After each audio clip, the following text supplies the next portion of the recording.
Gracias por poner me gusta al video, por suscribirte y dar clic en la campana de notificaciones.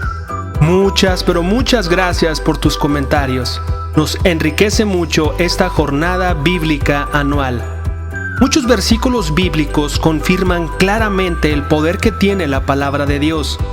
Hebreos capítulo 4, verso 12 dice lo siguiente: pues la palabra de Dios es viva y poderosa. Es más cortante que cualquier espada de dos filos. Penetra entre el alma y el espíritu, entre la articulación y la médula del hueso. Deja al descubierto nuestros pensamientos y deseos más íntimos. Santiago 1:21 dice así: así que quiten de su vida todo lo malo y lo sucio, y acepten con humildad la palabra que Dios les ha sembrado en el corazón, porque tiene el poder para salvar su alma. Si la Biblia confirma que tiene poder, ¿por qué nuestras vidas a veces presentan tan pocos cambios y transformación? Te explico. El Dr. Arnie Cole, gerente general de Vuelta a la Biblia y director de investigación y desarrollo para el Centro de Interacción con la Biblia, en un estudio del 2009, demostró científicamente cómo ese poder de la Biblia impacta favorablemente en las personas, sean hombres o mujeres, cuando éstas leen la Biblia 4 veces por semana o más. Este estudio reveló que cuando se lee la Biblia una vez, 2 veces o hasta 3 veces a la semana, no hace un impacto significativo en la vida de quien la lee. Ese poder de Dios no se experimenta, pero todo cambia cuando las personas se comprometen a leer la Biblia 4 veces a la semana o más. El resultado de sus investigaciones arrojaron que cuando se lee la Biblia por lo menos 4 veces a la semana o más, el sentimiento de soledad disminuye un 30%, el enojo disminuye un 32%, la amargura en las relaciones con esposo, hijos o alguna otra relación disminuye un 40%. Su estudio reveló que personas con luchas o tendencias al alcoholismo disminuyen un 57%. Los sentimientos de estancamiento espiritual disminuían hasta un 60%. El consumo o contacto con la pornografía disminuía un 61%. Hay 68% menos probabilidades de tener sexo fuera del matrimonio cuando las personas leen la Biblia 4 veces por semana o más. 74% menos probabilidades de caer en apuestas y juegos de azar. No solo disminuían todas estas tendencias a las tentaciones que experimentamos también. Este estudio reveló que aumentaba lo siguiente cuando se leía la Biblia 4 veces por semana o más. Aumentaba un 228%, es más probable de compartir tu fe con otros. Aumentaba un 231% el porcentaje de que tú aconsejaras a otros. También este estudio reveló un aumento por el 407% más, que hay más probabilidades de que tú memorices las escrituras. También arrojó un 200% en que aumentaba tu fe cuando es acompañada esa lectura con oración. Así que la palabra de Dios nos dice en ella misma que tiene poder. Los resultados científicos comprueban esto con datos irrefutables. Por venir a escuchar la Biblia hoy, has tomado una excelente decisión. Felicidades. Eres bienvenida, eres bienvenido. Por favor, pausa el video y haz una oración a Dios para que te dé fortaleza, sabiduría, entendimiento y coraje para practicar su palabra. Comenzamos.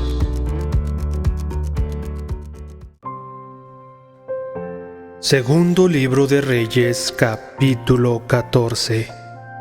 Amasías, hijo de Joás, comenzó a gobernar Judá durante el 2º año del reinado de Joás en Israel. Amasías tenía 25 años cuando subió al trono y reinó en Jerusalén 29 años. Su madre se llamaba Joadín y era de Jerusalén. Amasías hizo lo que era agradable a los ojos del Señor, pero no tanto como su antepasado David.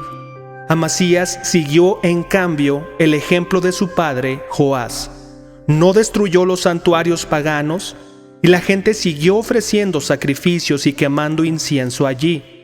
Cuando Amasías se afianzó en el trono, ejecutó a los funcionarios que habían asesinado a su padre.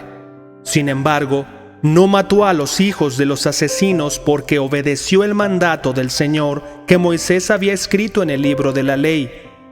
Los padres no tienen que morir por los pecados de sus hijos, ni los hijos deben morir por los pecados de sus padres.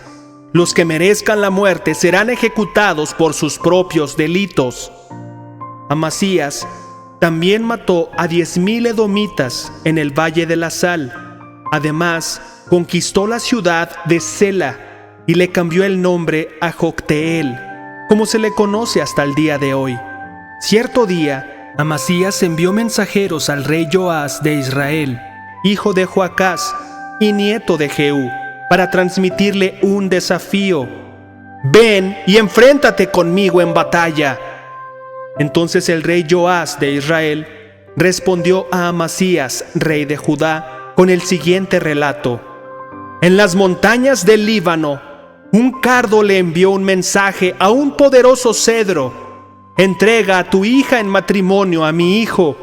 Pero justo en ese momento un animal salvaje del Líbano pasó por allí, pisó el cardo y lo aplastó. Es cierto que has derrotado a Edom y estás orgulloso de eso, pero confórmate con tu victoria y quédate en casa. ¿Para qué causar problemas que solo te traerán calamidad a ti y al pueblo de Judá? Sin embargo, Amasías no le hizo caso. Entonces Joás, rey de Israel, movilizó a su ejército contra Amasías, rey de Judá. Los dos ejércitos se pusieron en pie de guerra en Bet-Semes, en Judá. El ejército de Israel venció de manera aplastante a Judá y sus soldados se dispersaron y huyeron a sus casas. En Bet-Semes, el rey Joás de Israel capturó a Amasías, rey de Judá, hijo de Joás y nieto de Ocosías. Después se dirigió a Jerusalén, donde demolió 180 metros de la muralla de la ciudad, desde la puerta de Efraín hasta la puerta de la esquina. Se llevó todo el oro y la plata y todos los objetos del templo del Señor. También se apoderó de los tesoros del palacio real y tomó rehenes. Luego regresó a Samaria. Los demás acontecimientos del reinado de Joás y todo lo que hizo, incluso el alcance de su poder y su guerra contra Amasías, rey de Judá, están registrados en el libro de la historia de los reyes de Israel. Cuando Joás murió, lo enterraron en Samaria con los reyes de Israel, y su hijo Jeroboam II lo sucedió en el trono. Amasías, rey de Judá, vivió 15 años más después de la muerte del rey Joás de Israel. Los demás acontecimientos del reinado de Amasías están registrados en el libro de la historia de los reyes de Judá. Hubo una conspiración en Jerusalén contra la vida de Amasías, y el rey huyó a Laquis, pero sus enemigos mandaron a unos asesinos tras él y lo mataron allí. Llevaron su cuerpo a Jerusalén sobre un caballo y lo enterraron con sus antepasados en la ciudad de David. Todo el pueblo de Judá había coronado a Usías, hijo de Amasías, quien tenía 16 años de edad, para que reinara en lugar de su padre. Después de la muerte de su padre, Usías reconstruyó la ciudad de Elat y la restituyó a Judá. Jeroboam II, hijo de Joás, comenzó a gobernar Israel durante el año 15 del reinado de Amasías en Judá, y reinó en Samaria 41 años. Jeroboam II hizo lo malo a los ojos del Señor. Se negó a apartarse de los pecados que Jeroboam, hijo de Nabat, hizo cometer a Israel. Jeroboam II recuperó los territorios de Israel que estaban entre Lebot Hamat y el Mar Muerto, tal como había prometido el Señor, Dios de Israel, por medio del profeta Jonás, hijo de Amitai, profeta de Gat-Efer. El Señor vio el amargo sufrimiento de todos en Israel, y no había ningún israelita, ni esclavo, ni libre que los ayudara. Como el Señor no había dicho que borraría el nombre de Israel por completo, usó a Jeroboam II, hijo de Joás, para salvarlos. Los demás acontecimientos del reinado de Jeroboam II y todo lo que hizo, incluso el alcance de su poder, sus guerras, y cómo recuperó para Israel las ciudades de Damasco y Hamat, que habían pertenecido a Judá, están registrados en el libro de la historia de los reyes de Israel. Cuando Jeroboam II murió, lo enterraron en Samaria con los reyes de Israel. Luego su hijo Zacarías lo sucedió en el trono. Salmos capítulo 73, versículos del 10 al 20. Entonces la gente se desanima y se confunde al tragarse todas esas palabras. ¿Y qué sabe Dios?, preguntan. ¿Acaso el Altísimo sabe lo que está pasando? Miren a esos perversos. Disfrutan de una vida fácil mientras sus riquezas se multiplican. ¿Conservé puro mi corazón en vano? ¿Me mantuve en inocencia sin ninguna razón? En todo el día no consigo más que problemas. Cada mañana me trae dolor. Si yo realmente hubiera hablado a otros de esta manera, habría sido un traidor a tu pueblo. Traté de entender por qué los malvados prosperan, pero qué tarea tan difícil. Entonces entré en tu santuario, oh Dios, y por fin entendí el destino de los perversos. En verdad, los pones en un camino resbaladizo y haces que se deslicen por el precipicio hacia su ruina. Al instante quedan destruidos, totalmente consumidos por los terrores. Cuando te levantes, oh Señor, te reirás de sus tontas ideas, como uno se ríe por la mañana de lo que soñó en la noche. Proverbios capítulo 18, versículos 18 y 19. Tirar una moneda puede acabar con la disputa. Resuelve los desacuerdos entre grandes oponentes. Un amigo ofendido es más difícil de recuperar que una ciudad fortificada. Las disputas separan a los amigos como un portón cerrado con rejas. Juan capítulo 20. El domingo por la mañana temprano, mientras aún estaba oscuro, María Magdalena llegó a la tumba y vio que habían rodado la piedra de la entrada. Corrió y se encontró con Simón Pedro y con el otro discípulo, a quien Jesús amaba. Les dijo: «Sacaron de la tumba el cuerpo del Señor y no sabemos dónde lo pusieron». Pedro y el otro discípulo se dirigieron a la tumba. Ambos iban corriendo, pero el otro discípulo corrió más aprisa que Pedro y llegó primero a la tumba. Se agachó a mirar adentro y vio los lienzos de lino apoyados ahí, pero no entró. Luego llegó Simón Pedro y entró en la tumba. Él también notó los lienzos de lino allí, pero el lienzo que había cubierto la cabeza de Jesús estaba doblado y colocado aparte de las otras tiras. Entonces el discípulo que había llegado primero a la tumba también entró y vio y creyó, porque hasta ese momento aún no habían entendido las escrituras que decían que Jesús tenía que resucitar de los muertos. Después cada uno se fue a su casa. María se encontraba llorando fuera de la tumba y, mientras lloraba, se agachó y miró adentro. Vio a 2 ángeles vestidos con vestiduras blancas, uno sentado a la cabecera y el otro a los pies, en el lugar donde había estado el cuerpo de Jesús. «Apreciada mujer, ¿por qué lloras?», le preguntaron los ángeles. «Porque se han llevado a mi Señor», contestó ella, «y no sé dónde lo han puesto». Dio la vuelta para irse y vio a alguien que estaba de pie allí. Era Jesús, pero ella no lo reconoció. «Apreciada mujer, ¿por qué lloras?», le preguntó Jesús. «¿A quién buscas?». Ella pensó que era el jardinero y le dijo: «Señor, si usted se lo ha llevado, dígame dónde lo puso y yo iré a buscarlo». «María», dijo Jesús. Ella giró hacia él y exclamó: ¡Raboní!, que en hebreo significa maestro.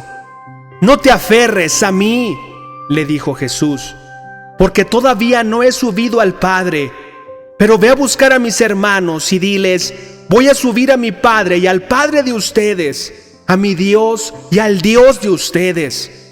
María Magdalena encontró a los discípulos y les dijo: ¡he visto al Señor! Y les dio el mensaje de Jesús. Ese domingo, al atardecer, los discípulos estaban reunidos con las puertas bien cerradas porque tenían miedo de los líderes judíos. De pronto, Jesús estaba de pie en medio de ellos. «La paz sea con ustedes», dijo. Mientras hablaba, les mostró las heridas de sus manos y su costado. Ellos se llenaron de alegría cuando vieron al Señor. Una vez más les dijo: «La paz sea con ustedes. Como el Padre me envió a mí, así yo los envío a ustedes». Entonces sopló sobre ellos y les dijo: «Reciban al Espíritu Santo. Si ustedes perdonan los pecados de alguien, esos pecados son perdonados. Si ustedes no los perdonan, esos pecados no son perdonados». Tomás, uno de los 12 discípulos, al que apodaban el Gemelo, no estaba con los otros cuando llegó Jesús. Ellos le contaron: «¡Hemos visto al Señor!». Pero él respondió: «No lo creeré a menos que vea las heridas de los clavos en sus manos, meta mis dedos en ellas y ponga mi mano dentro de la herida de su costado». 8 días después, los discípulos estaban juntos de nuevo. Y esa vez Tomás se encontraba con ellos. Las puertas estaban bien cerradas, pero de pronto, igual que antes, Jesús estaba de pie en medio de ellos y dijo: «La paz sea con ustedes». Entonces le dijo a Tomás: «Pon tu dedo aquí y mira mis manos. Mete tu mano en la herida de mi costado. Ya no seas incrédulo, cree». «¡Mi Señor y mi Dios!», exclamó Tomás.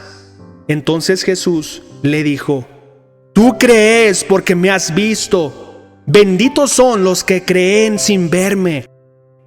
Los discípulos vieron a Jesús hacer muchas otras señales milagrosas, además de las registradas en este libro. Pero estas se escribieron para que ustedes continúen creyendo que Jesús es el Mesías, el Hijo de Dios, y para que, al creer en Él, tengan vida por el poder de su nombre.